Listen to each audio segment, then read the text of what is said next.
So, hello everybody and welcome. Yes, welcome back here about BSN Network. Today, welcome you back here, BSN Network. This is the BSN Network podcast here today.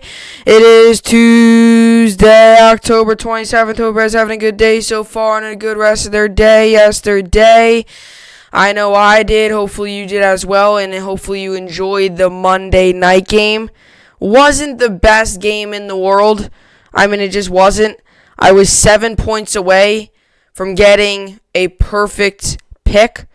So, it wasn't the best game ever. But, it was a football game. We were watching football, and I guess at the end of the day, that is all that matters because it really wasn't the best game. 24-10. Low scoring, lots of defense. Bears made a lot of mistakes. Rams played better. It wasn't the most entertaining game ever.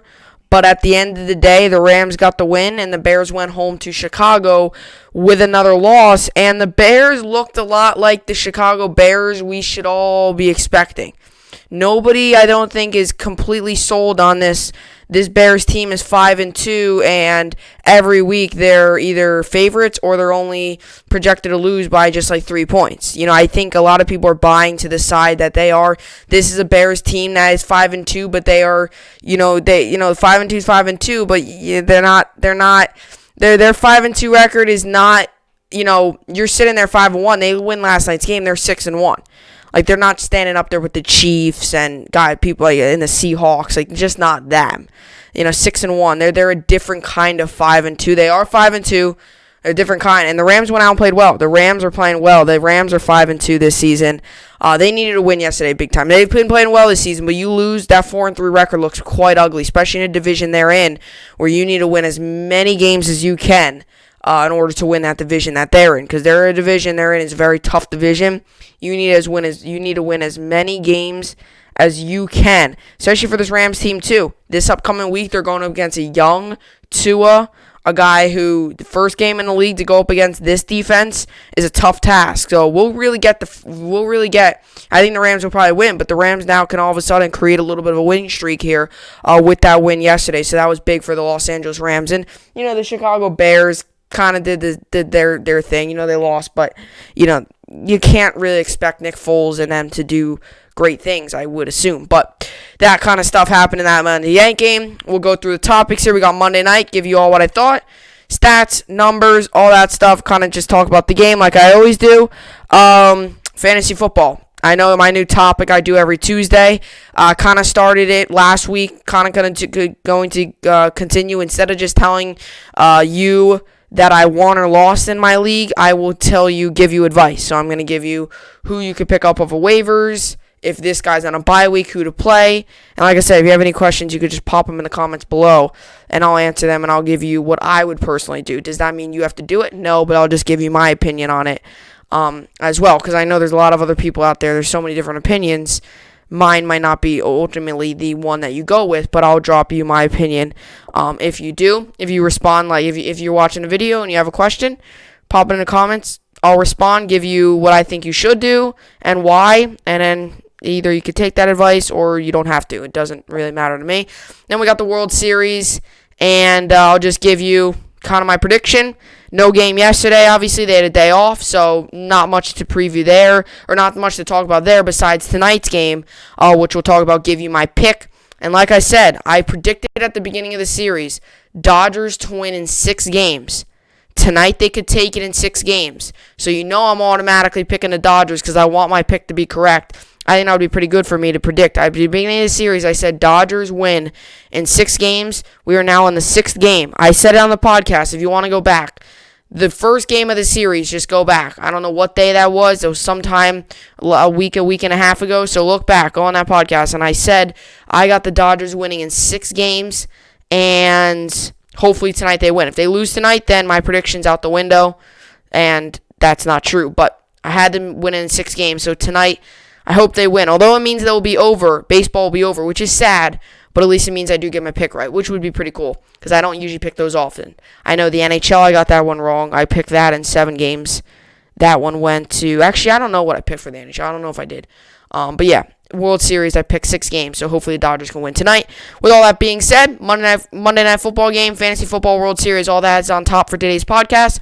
So, with all that being said, this is the BSN podcast, and let's get right into it. So, like I kind of highlighted earlier on in the podcast, just about 2 minutes ago, last night's game was your definition of a defensive football game, if you would in my opinion. Last night's game was the definition of a defensive football game. And I think we can all agree on that. I think we can all kind of, come to the agreement that last night, was a defensive football game. Wasn't really your ideal, wasn't your ideal, for all you offense lovers out there. Wasn't your ideal, this was the offensive game, all that kind of stuff. It was a defensive football game. There was only 34 total points scored.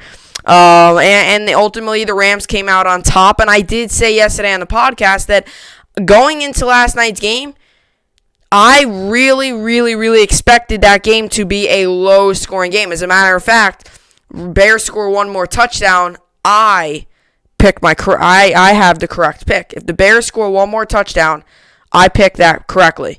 24-17, I would have got a perfect pick. I did still get the pick correct, but not perfect. I have not picked that. I did not pick 24-10. I said 24-17.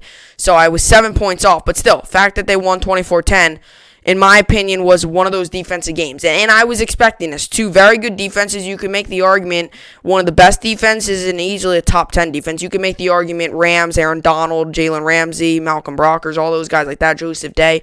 Guys like that up front and guys in the secondary like that, you could all make the argument they're up there with the Steelers. Steelers might have the edge, but they're definitely up there with not the Seattle Steelers, with the Pittsburgh Steelers. And so are the Bears. The Bears are up there too. I don't know if I would say, when Khalil Mack's fully healthy, they can definitely be up there. I don't know if they are anymore, though. They're definitely top 10. I think Rams are very well top 3. I think it's probably the Steelers, the Rams, the Bears are involved in about the top 10.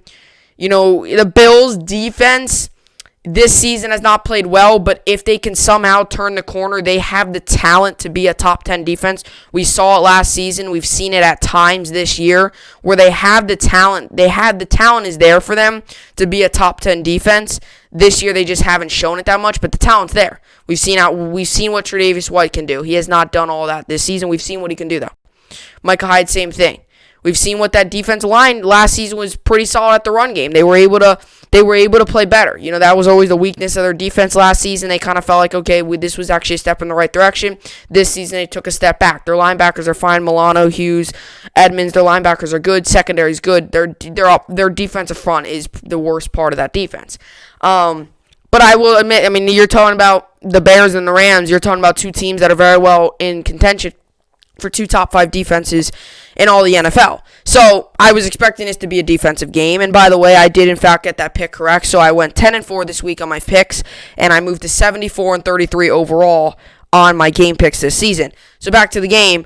I thought, the Bears got off to the Rams got off to a quick start. The Bears got off to a very, very, very, very slow start. They got off to a very slow start. They were not moving the ball well. They were not getting first downs. Their running game wasn't working. Nick Foles wasn't making good throws. They got off to a very slow start on offense, and that set the tone for the game, I feel like, for the Los Angeles Rams.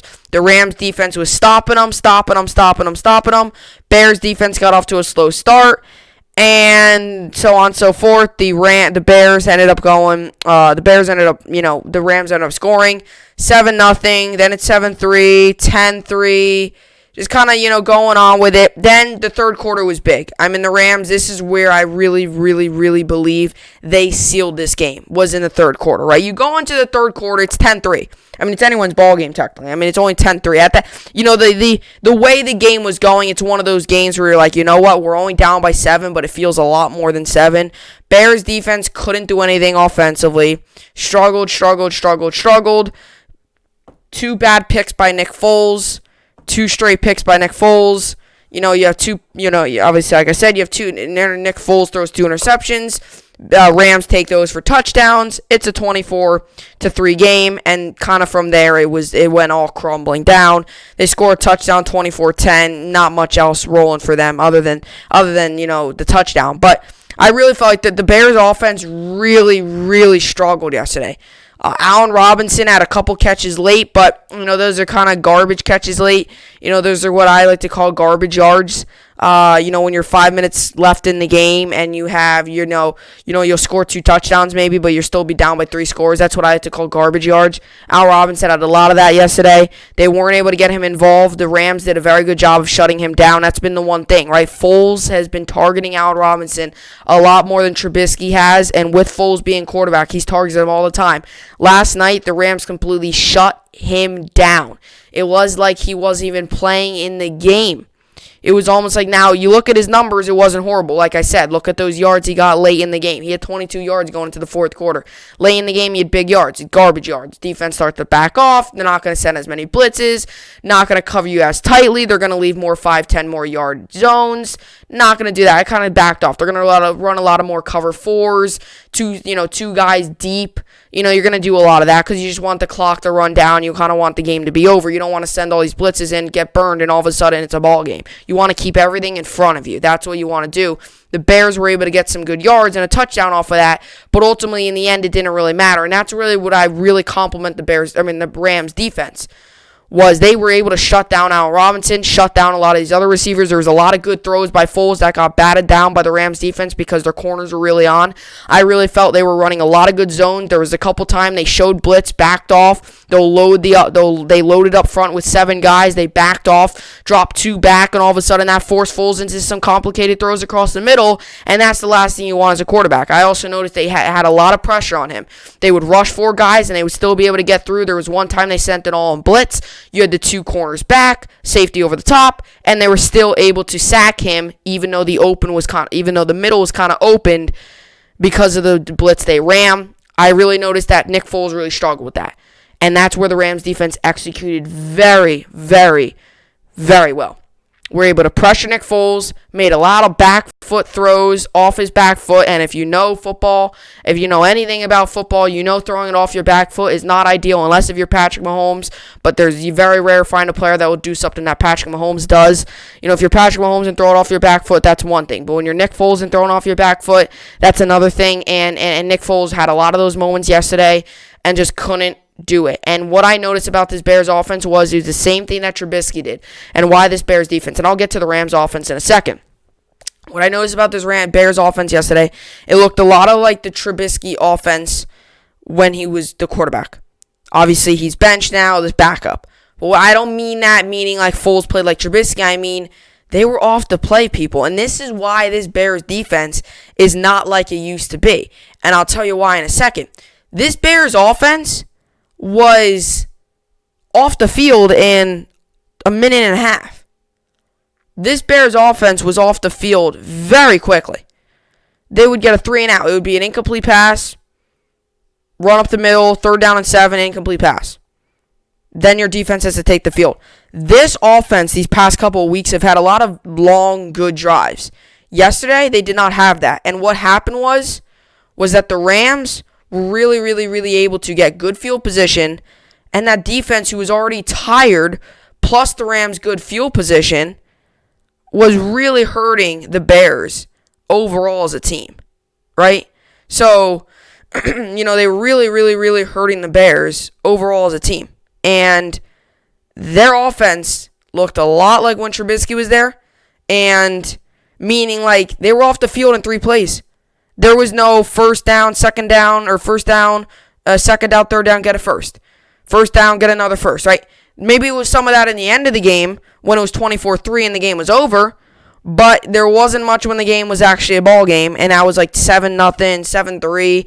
Beginning of the game, the Bears had a bunch of horrible possessions, and that really hurt them, not only offensively, but on the defensive side of the ball as well. These guys are coming off of playing a whole drive, maybe out there for 6 minutes. You go on the bench. A lot goes on in just 6 minutes. Go on the bench, get a minute off, and you got to be back out there. These guys were tired, right? And that's what the problem with the Bears defense is. or this Bears offense. It affects the defense. They're out there for 3 plays. Up, you're on the bench. Here comes the Bears defense. And I really noticed that the Rams took advantage of that. Right, the Rams took advantage of that. I noticed a lot of times too. Talk about some key plays. This Rams defense made some key plays. You're talking about 3rd down and 1, I think it was, or 4th down and 1. I'm not 100% sure. I'd have to go back and look. The Bears run a little bit of a pitch to Cordell Patterson. Linebackers right there, unblocked, decks him behind the line, gets a 2-3 yard loss, doesn't get anywhere. That was a huge play for the Rams. Also, Jalen Ramsey, not a big fan of his, but I'll tell you what, he made a nice play. Guy had all the open field in the world, kind of slowed up a little bit, trying to make a move upfield. Guess what? Jalen Ramsey hit him lower his shoulder, hit him out of bounds, did not get the first down. That set up, I think, 3rd down or 4th down and something. I don't think they converted that next play. Big play by Jalen Ramsey, set up another big play by that Bears defense. This Bears defense, or not Bears, I'm keep on saying Bears. This Rams defense played really, really, really well. It's 10 points allowed, played really, really well. 2 interceptions. This Bears offense looked lost and did not look good. Running game wasn't on. Passing game was far from on. And ultimately, overall, they did not play well. Bears lost 24-10. Now let's get on to the Rams offense here. I noticed a lot of positives out of this Rams offense. It wasn't the shiniest game ever. They didn't put up 35 points and, absolutely demolish them. But they did score 24, and Goff had a pretty good game himself. He had 2 touchdowns, no interceptions, only got sacked once. That's another thing I noticed, too, about that Bears defense. They were not applying much pressure on Goff. Goff had a lot of time in the pocket, and I noticed their secondary broke easily. There was a lot of deep zone coverages, and Goff was throwing a lot of stuff underneath. He aired that ball out a couple times, but he was throwing a lot of stuff underneath that was translating to big 10, 15, 12, or 13-yard gains that were really helping out this Bears offense. I noticed the offensive line did very well. The running game was on. They ran the ball a good amount of times. Goff threw it 33 times. Goff, like I said, they ran a lot of underneath stuff. He had a 9.5 was his average. They ran a lot of deep stuff because of Woods, because of guys like Woods, guys like Everett, guys that can, Reynolds, guys like that.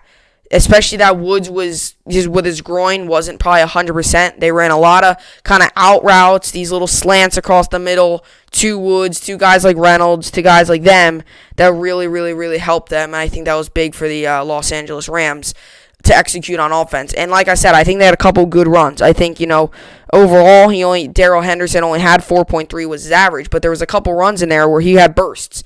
11-yard run was his longest run. That was on the first play of the game. I know there's a couple of runs on there where he had a couple bursts. There was a couple times where he got caught behind the line of scrimmage and was able to get back for 1 or 2 yards. As a Bears defense, you cannot possibly let that happen.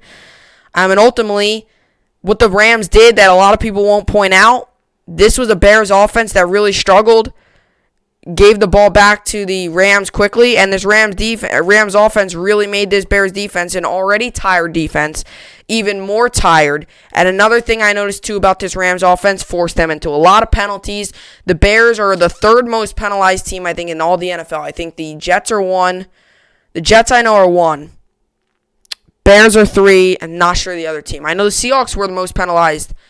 No, Browns were the most penalized last year. Jets were number 2. Seahawks were 3. Don't know if the Browns are still up there. I'd have to go back and look, though. But they are 28th on the list, so that means they're the 3rd most penalized. Number 1 means they're the least penalized. I don't know who the least penalized team in the league is. Probably some team with a good coach that is very disciplined. That is penalty. Penalties don't realize, people. Penalties is also on the coaches. If you don't have a good coach, you're going to get a lot of penalties. I'm not just saying that because the Jets have a lot of penalties and it's Adam Gase. I'm not just saying that. It's the truth. Look at all the teams. A lot of these good teams don't have... you could talk about the Seahawks. They have a lot of penalties, true. But a lot of these... not everybody likes Pete Carroll either. I personally don't mind Pete Carroll. A lot of people don't like him because of his USC incident a couple years or a long time ago. Back in the early 2000s, his cheating incident. A lot of people don't like him with that. But penalties a lot of times with, players and stuff, that is a lot of times not just on the players. In that moment it is. But as a coach, too, you have to make sure they're disciplined. Guys holding, especially these false starts. These false starts are a lot of times not even just on the players, they're on the coaches. Holding sometimes, because sometimes just the way they taught, sometimes it's just an instinct to hold. But a lot of times these false starts and stuff, coaches in practice got to make sure they're disciplined. These hard counts and stuff, they got to make sure they're disciplined. these neutral zone infractions, these delay games, these delay games where you have miscommunication. That's got to be worked out in practice. And I noticed the Bears had a lot of those yesterday. There's a lot of that. It was just this Bears team, it was kind of just one of these games where, it's almost like if you put two magnets on the same end together and you just try to push them together and you can't. Almost one of those games for the Bears. And I know I use this example a lot, but I think it's true. The Bears had one of those games yesterday. They just couldn't quite get on the same page. It was this, a lot of this, just couldn't quite get on the same page and connect and ultimately win a football game. They just couldn't. Their offense couldn't get on the same page. Their defense got penalized a lot. I mean, Akeem Hicks, number 96, he had 3-4 penalties on his own. And he had like 2 or 3 one drive. Like, that's just bad. You just can't do that. Penalties are free yards, people. Like, you don't have to earn. Like, you don't have to, like, the Rams, like, 15-yard penalties, the Rams didn't have to do anything to earn that.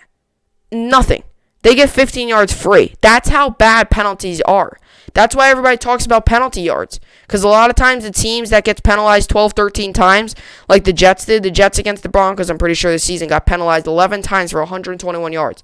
That's a whole football field. That's one possession right there that's a touchdown just off of penalties. That's horrible.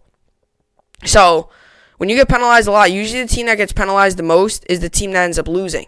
Because they're the team that ends up making mistakes. They're the team that on 3rd down and 10 makes a mistake or has a pass interference that is then automatic first down. That's it. And the Bears had a couple of those last night where it would be a 3rd down, think they can get off the field, give the offense the ball again, and guess what? Penalty, first down. Or 2nd down, penalty, first down. Or straight up a first down, penalty, gets it closer. And that's what I really feel like translated this Rams team to have a lot of good field position. A lot of good field position. Also, the fact that this Bears offense just couldn't do anything. They would get the ball at their own 25, run for 4, get 4 yards total, and you punt it, and they get the ball at their own 40, 50. They had a lot of good field position the Rams did last night, and the Bears got pinned back a lot for a struggling offense. Don't want to do that. So the Bears ultimately did not play a good game, and ultimately the Rams played the better football game. The Rams won 24-10, scoring by quarter. Here we go. Rams scored 7 in the first. Both teams split a pair of field goals in the second, 10-3. Third quarter, Rams scored 14, really jolted them over the top, 24-3 at that point. Then the Bears added a touchdown in the fourth to make it less ugly, 24-10. And now we move on to the stats. Jared Goff yesterday went 23 of 33, 219 yards, 9.5 was his average, a touchdown, or 2 touchdowns, no interceptions, only got sacked once, and at a rating of 108.0. Rushing, Darrell Henderson had 15 attempts, 64 yards, 4.3 was average, 11 was his long. Mac Brown had 10 attempts, 57 yards, 5.7 was his average, and 1 touchdown, and 13 was his long rush. Robert Woods had 4 attempts, 23 yards, 5.8, 25 was his long. Cooper Kupp had a 16-yard run as well. Some receiving, Josh Reynolds caught a touchdown, 8 targets, 4 receptions, 52 yards, 13 average, and 1 touchdown. And then Gerald Everett as well had 5 targets, 4 catches, 28 yards, 7.0 was his average per catch, and a touchdown as well. Sloman won 1 for 2 field goals. 22 was long, 3 for 3, extra points, 6 points in fantasy. And, kind of just stuff like that. And as for the Bears, Nick Foles went 28 of 40, 261 yards, 9.3 his average, no touchdowns, 2 picks, 4 sacks, and a rating of 66.8. Like I said, struggled. Montgomery had 14 attempts for 48 yards, 3.4 was average, and his long was 11. Allen Robinson had 4 targets, 4 catches, 70 yards, 17 was half average, and 42 was his long. Komet had a pretty good game, had 2 catches for 45 yards. Mooney, 7 targets, 3 receptions, 40 yards. There was a lot of good defensive plays on Mooney, their young player, receiver for the Bears. I know there's one play where coverage looked open, corner for the Rams, just knocked it away. I mean, there was a couple of those plays that were just one of those games for the Bears, to be honest. Like I said, just couldn't click. Foles makes a nice play. Better play by the defense. Nothing was clicking for the Bears last night. So they really struggled. Graham had six targets, 5 catches, 31 yards, 6.2 his average. One positive I would say for the Bears fans, if you had to take something away from a game, if you had to take, there was many negatives in this game. If you had to take something from this game, is the fact that Cole Kmet had a pretty good game. I would tell you that. He had a pretty good game.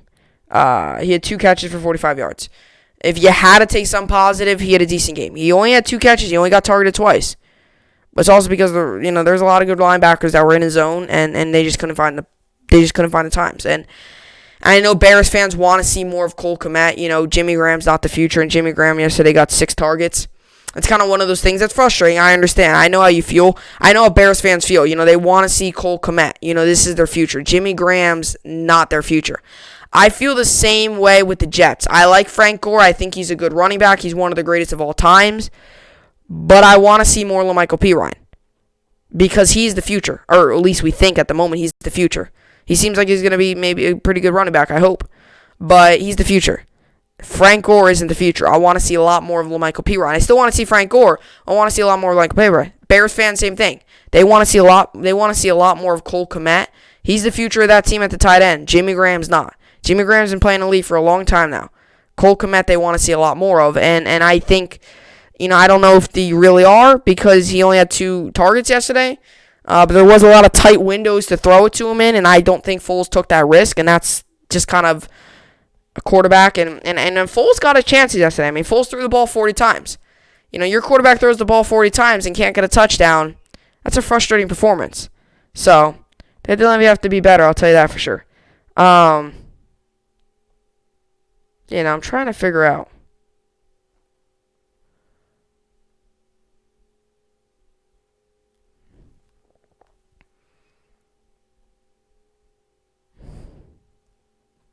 Hold on 1 second.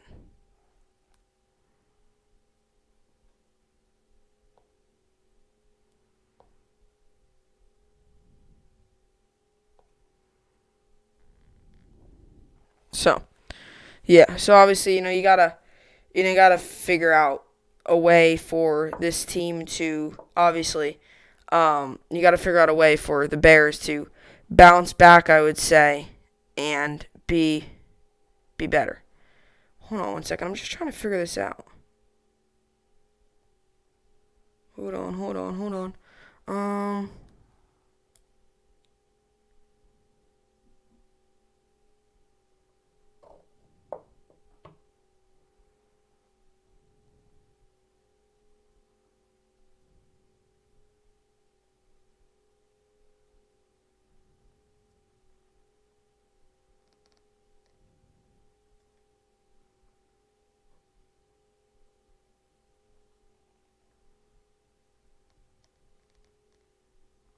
So, yeah, I'm just trying to find something here. Okay, never mind. So obviously 24-10, the Rams win, and like I said involving the Rams or the Bears yesterday, their offense just couldn't click. I said that earlier. Their offense just couldn't click. You look at some of the numbers. This is what I was trying to find. The Rams had 24 first downs. Bears only had 14. Third down efficiency. Rams had 4 of 13. Bears 4 of 14. Fourth down efficiency. Bears went for it once. They won 4. Rams didn't go for it at all. Total yards 371. Rams won that. Passing yards. Bears won that. Rushing yards. Rams won that. Total plays. Rams won that. Completion attempts. Bears had more. Total rushes. They beat this in every single category. And like I said, once again, look at these penalties. They had 6 penalties yesterday, the Bears. And that's not that many, but still at 6. And 4 of those 6 were on Akeem Hicks. You don't have all those. You don't have all those. You probably don't. You don't have those. You probably have you don't have all those penalties on Akeem Hicks, especially someone late in the game where you're trying to make a long comeback. You might be able to make the things more interesting. So that was interesting. And obviously the one touchdown for the Bears, if you were wondering, was a fumble by Robert Woods and was recovered by Eddie Jackson for a touchdown for an 8-yard gain. So that's the one touchdown. If you're wondering, what it was because I did not read a touchdown here. That's why I was trying to figure it out. That's what I was just checking. I remember there was a touchdown on defense. I just didn't know what player it was. I forgot the player, so I just wanted to make sure that it was Eddie Jackson, so I was telling you the right thing. I knew it was a fumble and recovery, but I just forget. I was just remembering who it was. I knew it was a player on the Bears. I knew it was the guy in the secondary, but I didn't know who, so it was Eddie Jackson. So that's what I was trying to look for there. But at the end of the day, Rams win 24-10. Rams move to 5-2 on the season, and they've got an interesting game coming up. They play the Dolphins. Are the Dolphins going to be one of those teams that's going to have their new starter come out and play really well, or are they going to be one of those teams that comes out, struggles a little bit, average start, jitters coming out, great defense or amazing defense? What's going to happen? So they have a very winnable game coming up. The Rams do, and as for the Bears. Looks like the Bears, according to this, are on a bye. According to that, I don't know. But yeah, so with all that being said, week 7 of the NFL season is in fact in the books. Rams move to 5-2, Bears fall to 5-2. Big win for the Rams. They put the Dolphins up next. See if they can win that one. So that will do it for week 7 of the NFL season. It is really crazy. I know. I said it earlier too. Like, it's just crazy. I can't believe we're already on week 8. I mean, not yet. Thursday's week 8, but we're on to week 8. I mean, we're moving on to week 8. So it is pretty crazy. I'll tell you that for sure, to see that we are already on week 8. I mean, it really is. I feel like I was just making that pick, and it seems like, the virus, all that stuff is gone handled. So it seems at the moment, things are going good for the NFL. So we will now move on to week 8 of the NFL season, which is coming up with a good Thursday night game. Bears-Falcons. 3-4 Falcons versus the 1-6 Falcons, or 1-6 Falcons versus the 3-4 the Panthers. Tell you what, it's not bad. I think it's the 1-6. Yeah, it's not bad. I don't think that's bad. I mean, I know the Falcons are 1-6, but you look at all these losses they had in the fourth quarter. They're a good team. They're a decent team. So that should actually be a decent game. I think it's going to be a high-scoring game. Neither defense, in my opinion, is really overpowering, if you ask me. I will next up talk about some fantasy football. Give you my advice. Give you kind of just what I think of what I think. And Allen Robinson is questionable. Alrighty. So I will give you kind of what I think of my team. Kind of already if I won yesterday or not. Give you who I'm playing this week. Give you who I think you should play, and all that kind of stuff coming up next.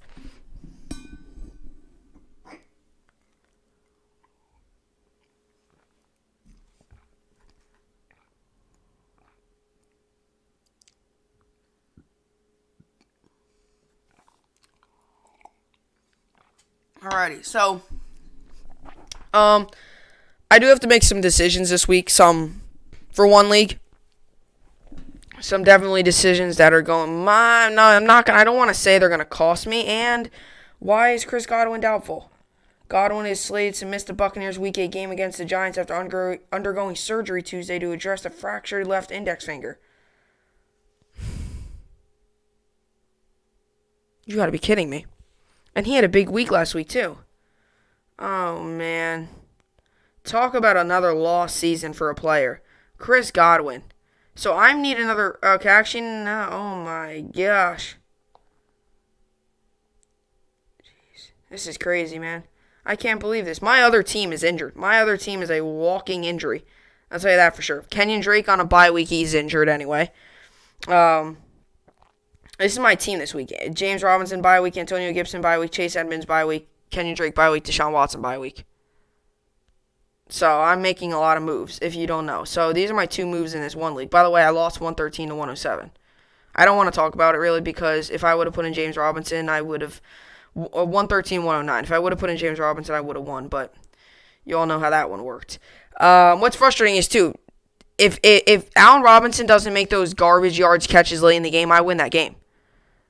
Like, I literally win that game. He had 2 points that whole game. Final couple minutes of that game, Allen Robinson makes a 42-yard catch. I win that game if he doesn't make that catch. That's what I just want to tell. I win that game if he doesn't make that catch. That's what's so frustrating. He's got 7 points out of the middle of nowhere on 1 catch. He had 22 yards and then 2 points, and I was winning 109 to 107, and all of a sudden, out of the middle of nowhere, he makes a 40-yard catch, and it's 113 to 109. It's just crazy. So it really does stink. And my Bears defense and Rams defense did everything they could. 14 points. They played well. But at the end, it was not enough. So these are the two moves I'm making. I'm actually going to go to my less injured league, my league that I like to look at my lineup better right now, because this league, I do not have bye weeks everywhere, and I do not have injuries everywhere. This lineup has been pretty much my same lineup for weeks now, and I'm kind of keeping it that way. This league, I've only made 5 accusations.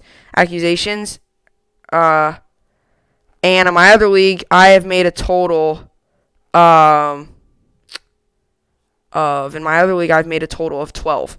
So it really is crazy how different the leagues are, because this league I have to do a lot of maneuvering. My other league kind of been stable. But anyway, with all that being said, let's get into it. So by the way, I did win in this league 137 to 84, and I head into the playoffs. So at the moment, I am in the playoffs for my one league. So I'm in the playoffs for my one league. Here's the playoff bracket right now. I am the 4 seed. I've just squeaked in with a win last week against the player I beat. He is now the 5 seed. So it's going to probably come down to more than likely me and him battling for that 4 seed, because my other opponents got the 3 seed. But he's automatically in the playoffs pretty much, because they take 2 players. They take 2 from each division.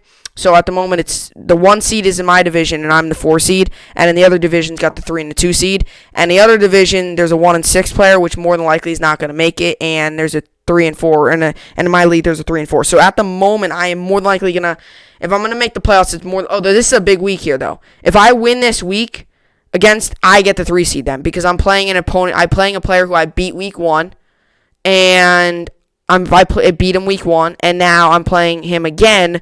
If I could beat him again, I get back to 500, and then I obviously, if I can beat him, then I obviously get back to 500, and then I get the 3 seed. So my hope is to get the 3 seed, because I don't want to play the 1 seed.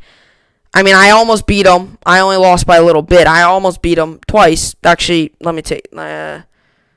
Yes, I lost 13 the one time, and I lost 22 the other time. So not crazy margins. It wasn't like I beat this week 137-84. I won that game. It wasn't a crazy margin, but I'd rather play.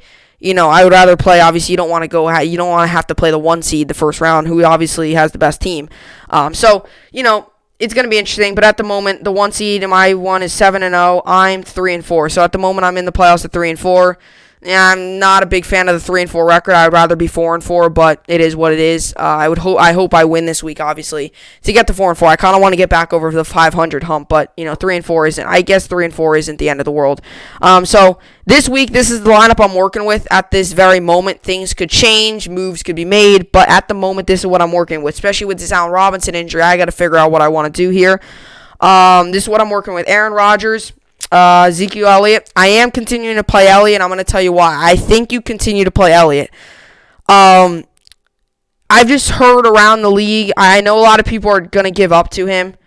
I understand a lot of people are going to give up on him. I understand. But I really believe you don't give up on him yet, because he's got Philly this week. He can have a decent game. And then next week he plays Pittsburgh, which is going to be a very, very difficult game. Then he has a bye week. Okay, this is why I don't know if you give him up on give up on him yet. Because then look who he has to play coming right out of the bye week. At Minnesota, defense has been bad. They're trading away a lot of guys. Home against Washington. We saw what he did yesterday or 2 days ago against that game. Wasn't great, but still, maybe home, maybe things are changed by them. You're away against Baltimore, okay. You're at Cincinnati. And I understand I'm talking week 14, but still, there's definitely opportunities for Zeke up ahead to be back to old Zeke. There's opportunities. You talk about that week 14 matchup against Cincinnati. You get him up, he could have a good week this week. I wouldn't so much say it's two very bad. It's been 2 bad weeks. Outside of that, he's at 24, 16, 11, 12, 22. I don't know if you give up on him yet. Just don't know if you give up on him yet. And if you do, because I thought about it yesterday, I was looking through trades yesterday, and if you do, and I understand, if he has another bad week and you try to give him up then, and you try to trade him, You might not get as much for him as you would maybe now, but still, I would rather take the opportunity of keeping him, start him, bench him maybe, okay? Maybe bench him instead. If you have another running back like Gurley you trust or somebody like that, maybe bench him. But at this very moment, maybe bench him. If anything, you're going to do bench him. I don't know if you trade him yet. You might get a lot for him right now, and if you trade him next week, you might not. But still, because you never know what's going to happen. You never know what's going to happen. And one of the trades I've had was Calvin Ridley, James Robinson. I've had them float around. James Robinson on bye week. So if I trade Elliott this week and Robinson on bye week, they ain't going to be doing anything for me this week. So you also have to think present. You can't just always think future. You have to think present. Let's just say you give up Elliott for a guy that's on a bye week. Well, that's not going to help you this week. So I don't say you give up on Elliott just yet. He has another bad week. That's kind of in your hands. But at this moment, I wouldn't. Now, if you comment section and ask me a question like, I have this running back, and you name great running backs for me, or you say, you know what, I have McCaffrey or Elliott. Do I drop Elliott and hope that McCaffrey comes back within the next 2 weeks? That, yes, probably. But I don't know if you want to really take that gamble either, because then what if McCaffrey comes back and re-injures it, and then all of a sudden you're stuck with no one? Now, if you have McCaffrey and Elliott both on your team, then I don't know what league you're in, because that is a stacked roster. If you have the problem of deciding between Elliott and McCaffrey, that is a very good problem to have, because you have arguably the 2 top 5 running backs in all the league. Then next up, I'm playing Todd Gurley. Just the Rams defensive front, or not the Rams, Panthers defensive front. You know how they are. Still building their defense. Gurley's played well at 20 points last week, 2 touchdowns. I'm playing Gurley. Devontae Adams, there's no sense in benching him, playing against a bad Minnesota team, a team that's stripping down their defense. Gave up a guy who had 5 sacks in 6 games, gave him up to the Ravens for draft picks and stuff, right? So, ultimately, I think the Packers, whatever Packer play you can put in. And whether that's Aaron Jones, although I don't know if he's back, whether that's Jamal Williams, whether that's Devontae Adams, Rodgers. Does that mean put in defense? Does that mean put in their defense? Does that mean put in all their receivers? No, but if you have a guy like Rodgers and Adams, I don't see why you would not play them, unless if you're in a situation where you have DeAndre Hopkins and other guys like that. But ultimately, I think Devontae Adams could be very well up there with DeAndre Hopkins in them. So I think Devontae Adams is right there. He's another guy consistent too. He's going to give you consistent points. Next up, I am still deciding on 2 players. Robert Woods or Allen Robinson. Allen Robinson at the moment is questionable. He's projected in my league 10.5. But Robinson was directed to the sidelines after taking a hit to the upper body in Chicago's 24-10 loss to the Rams on Monday. So you don't know what's going to happen. He doesn't play until Sunday at 4:25. So if in fact that does turn into a game time decision, as long as you don't got anyone that you wanted to put in on Thursday night, you have time to decide on that. So I wouldn't, it's Tuesday. You still got 5-6 days until Sunday. So I wouldn't make that decision quite yet. At the moment, I'm putting him in, but things could very well change. Like I said, I made the dumb decision to not play James Robinson and put in Kenyon Drake 3 minutes before the 1 o'clock game started. So, you can make decisions 30 seconds before the 1 o'clock game started. So you got time. I wouldn't completely settle on him yet, but keep an eye out on the injury. And remember, too, Robert Woods is playing the Dolphins. So, and Al Robinson's playing the New Orleans. So, you're playing the Dolphins, who don't have the best defense, but you're playing New Orleans, you're playing the Dolphins, who have their strength is in their secondary, but you're playing New Orleans, who's a team that you catch them on the wrong week, they could be pretty bad this season. So it's kind of one of those things where it's kind of up in the air. Then you have George Kittle. Don't see why you want to play him. I would play him. I know he's playing against a Seattle defense that might get reinforcements back this week. I would still play him. This is one of these decisions, too. It's kind of up in the air for me at the moment. At the moment, I have Ronald Jones playing against the Giants. I understand they have a very good defense. I understand that. I get it. Leonard Fournette's back. I understand. But with Leonard Fournette back, Jones still got the majority of the carries last week. He still had 13 carries for 34 yards, a touchdown, and 9.6 points. So he still had a good game. He still got you 9 points, even with Fournette back. I think Jones is their main back. I don't think Fournette takes that many carries away from him. Maybe he takes 6 or 7, but that's not that much. Ronald Jones still gets the majority of the carries over Fournette. And he's playing against the Giants, who have a good defense. But I think Ronald Jones has played very well against some very good defenses this year as well. I mean, he's played against some good defenses this season. I mean, you look at it. New Orleans, who could have a good defense, had a good game. Had a big game against Green Bay, who they have a solid defensive front and a solid secondary too. Has played good against the Chargers and the Bears. The Bears, whose strength is their defense, had a good game against them, especially their defensive front. So he's played well against some good defenses. That's why I'm not really too feared about the Giants defense. Next up, I do have the Rams defense in. Now the Bills are playing the Patriots. This one too, kind of your opinion. If you ask me, I put in the Rams only because Tua, nerves. First game, not saying he's bad. I think Tua's going to be a great player, good defense. For a rookie to go in, play a defense like the Rams, just one of those situations where I do think these Rams are favorable here. And I do think the Rams should play. I think the Rams do. I put in the Rams. Kicker, Harrison Butker playing the Jets. Always start him. No reason to not play him. I'm still benching Juju this week at the moment. Chris Carson does not seem like he's going to play. He has been listed as week to week. He's questionable, but he's projected no points, which means he will probably not play. DJ Moore. I know he has had 3 back-to-back amazing weeks. 15, 9, 23. I understand that. But I understand he's going against your defense. Like I said, I'm not a big fan of playing guys Thursday night. I'm not going to play him. At the moment, I'm not playing him. Still kind of deciding on that, though. David Johnson's on a bye week. Bills defense, Robert Woods, Matt Ryan are all my other bench players as well. You can kind of decide there. If you're in a situation where you don't have really a solid backup for Chris Carson, some guys that could be on the waivers, David Montgomery maybe, had struggled yesterday. I really do like Boston Scott. I'm picking him up in my other league. I really like him. A favorable matchup against that Cowboys defense. Defensive front bad, secondary bad. Cowboys defense is weak. He played well against a good Giants defense. I think he can play well again against a very bad Cowboys defense. 14 points last week in a standard scoring lead for fantasy. So I think if he continues that against a bad defense like the Cowboys, I think he will be pretty solid. And as for my other league, Watson's on a bye, Kenyon Drake's doubtful, but these are the 2 moves I'm making. I'm picking up Joe Burrow, dropping Noah Fant. I've liked a lot what I've saw out of Joe Burrow. I'm going to play him. It's 1 week only, and Watson will be back in there. I like what I've seen out of Joe Burrow. You've seen what he's done. You see what he's been doing this season. I like a lot what I've seen out of him, so I'm picking him up.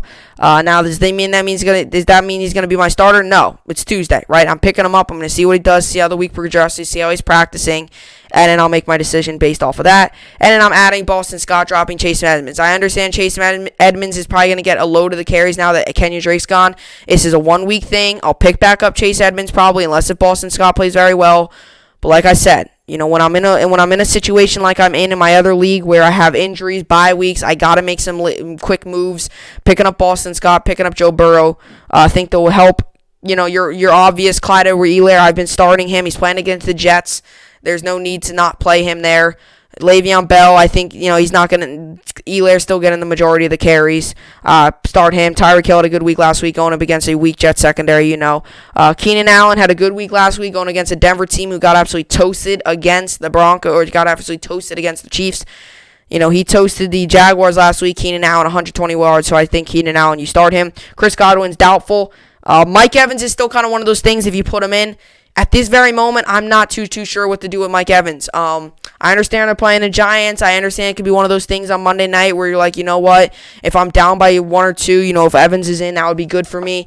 It's kind of up in the air. If Godwin in fact does not play, then Evans might have to be your next guy up. At the moment, I am not playing Evans. He's only projected to get 6 points this week.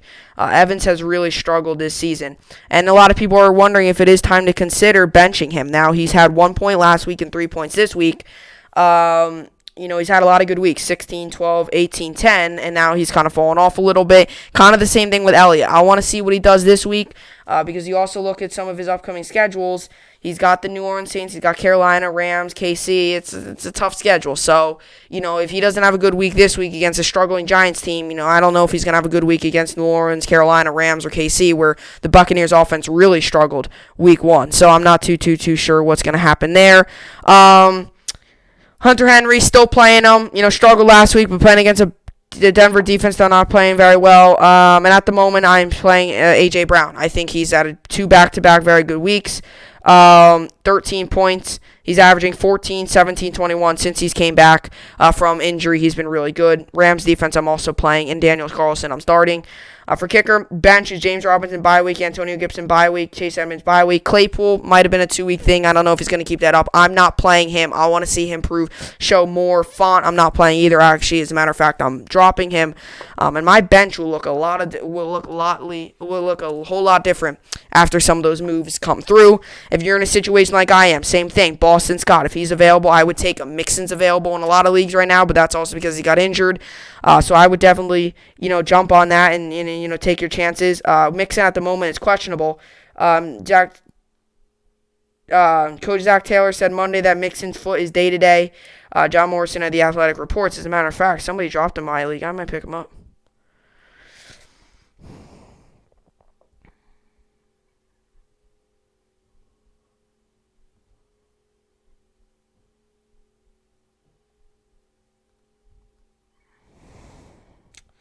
He's questionable. He's listed as day-to-day. I'm going to pick him up. So I would actually recommend, if Mixon is somehow available in your league, I would recommend picking him up. I guess I dropped Claypool. Picked him up, experiment, not really working. I mean, if in fact I have injuries, but like I said, that's all going to be, I'll figure out what happens after this. So at the moment, actually, I shouldn't even pick up Boston Scott then. Or should I, just in case? I probably should, just in case. So I'm dropping Font, picking up Burrow, dropping Edmonds, picking up Scott. I'm dropping Claypool. So at the moment, I'm really thin on receivers, though. We'll figure it all out. So Mixon at the moment is day-to-day. So he might be playing, actually. So I'm going to pick him up. And I don't want to not have Boston Scott either, because if Mixon doesn't play, if Mixon plays, I'm going to probably drop Scott. But I don't see Mixon why he would be available in many of your leagues. That's kind of just fantasy for you. In my other league, like I said, Boston Scott's available in there as well if you're in need of a running back like that, or you could try to trade. But like I said, you got time. I wouldn't so much be sold on your decision at the moment on, wouldn't be so much sold on your decision yet on if you're playing Allen Robinson or not. But, obviously, I think, you just have to figure that out because, you just have to kind of see what happens there. But anyway, these are the games today for baseball. We got a game today. Dodgers leading 3-2 in the series. Tonight, it comes down to tonight. If the Dodgers win, they win it all. If the Dodgers lose, we head to a Game 7 tomorrow night. So I want the Dodgers to win, but at the same time, then that means baseball's over. So at the same time, it's kind of up in the air. But I do want the Dodgers to win. Blake Snell's on the mound tonight versus Gonsolin for the Dodgers. Over-under is 5. I take the... let me see.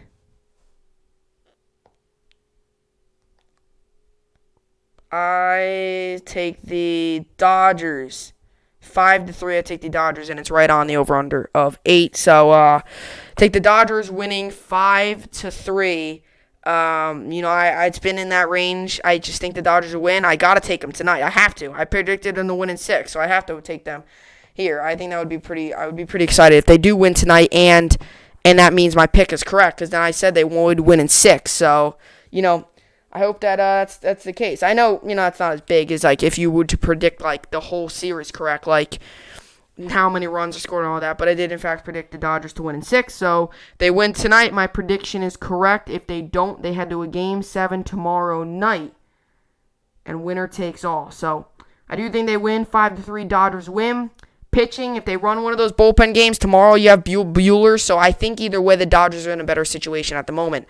I think Kershaw's gave him some big starts. I really do think Kershaw, he's like, if they win, the MVP might go to a guy like Mookie Betts or Bellinger or something like that. But, Kershaw, I think, definitely could deserve it. I mean, Kershaw has had 2 amazing starts, and what he has done, and it really does show you how he's still got it in him. He was being cheated on, and that's one of the big things is when they were talking about is he's showing the whole baseball world that he's still got it in him.